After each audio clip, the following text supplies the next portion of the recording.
കഴിഞ്ഞ വീഡിയോയിൽ നിങ്ങൾ കേട്ടില്ലേ, ചെറിയ ചെറിയ രോഗങ്ങൾക്ക് മുതൽ വലിയ വലിയ രോഗങ്ങൾക്ക് വരെ പലപ്പോഴും നമ്മൾ മൊബൈൽ ഫോണിനെ ആശ്രയിക്കാറുണ്ട്. ChatGPT, ഗൂഗിൾ, ജെമിനി, അങ്ങനെ പലതരം സോഷ്യൽ മീഡിയയും നമ്മൾ ആശ്രയിക്കാറുണ്ട്. എന്നാൽ ഇതിൽ പതിയിരിക്കുന്ന വലിയൊരു അപകടമുണ്ട്. എനിക്ക് തന്നെ ഒരു പേഷ്യൻ്റ് ഒരു ദിവസം വരികയുണ്ടായി. അദ്ദേഹത്തിന് കഠിനമായ വയറുവേദനയായിരുന്നു. അദ്ദേഹം പല ഡോക്ടർമാരെയും കണ്ട് പല മരുന്ന് കഴിച്ചിട്ടും അദ്ദേഹത്തിൻ്റെ വേദനയ്ക്ക് ആശ്വാസം ഉണ്ടായില്ല. അങ്ങനെ ഞാൻ അദ്ദേഹത്തിൻ്റെ ഹിസ്റ്ററി ചോദിച്ചപ്പോൾ മനസ്സിലാക്കിയ കാര്യം എന്താണെന്ന് വെച്ചാൽ, അദ്ദേഹം ഏതോ ഒരു വീഡിയോ കണ്ട് രാവിലെ വെളുത്തുള്ളിയും ഇഞ്ചിയും വിനാഗിരിയും വെറും വയറ്റിൽ കലക്കി കുടിക്കുക ഉണ്ടായത്രേ. അതിനുശേഷമാണ് അദ്ദേഹത്തിന് ഇത്തരത്തിൽ കഠിനമായ വേദന വന്നത്. ഇപ്പോൾ അദ്ദേഹത്തിൻ്റെ എൻഡോസ്കോപ്പി റിപ്പോർട്ടിൽ വളരെയധികം ബുദ്ധിമുട്ടുള്ള ഒരു റിസൾട്ടാണ് കാണാൻ കഴിഞ്ഞത്. കൂട്ടുകാരെ, നമ്മൾക്ക് ഇങ്ങനെയുള്ള അവസ്ഥകളിലേക്ക് നമ്മുടെ ശരീരം കൊണ്ടുചെന്ന് എത്തിക്കരുത്. നമ്മുടെ ശരീരം എന്ന് പറയുന്നത് നമ്മുടെ ഉത്തരവാദിത്തമാണ്.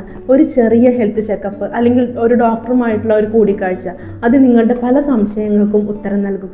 ഒരിക്കലും നിങ്ങൾ സ്വയം ചികിത്സയ്ക്ക് മുതിരരുത്. Thank you for watching. Have a nice day.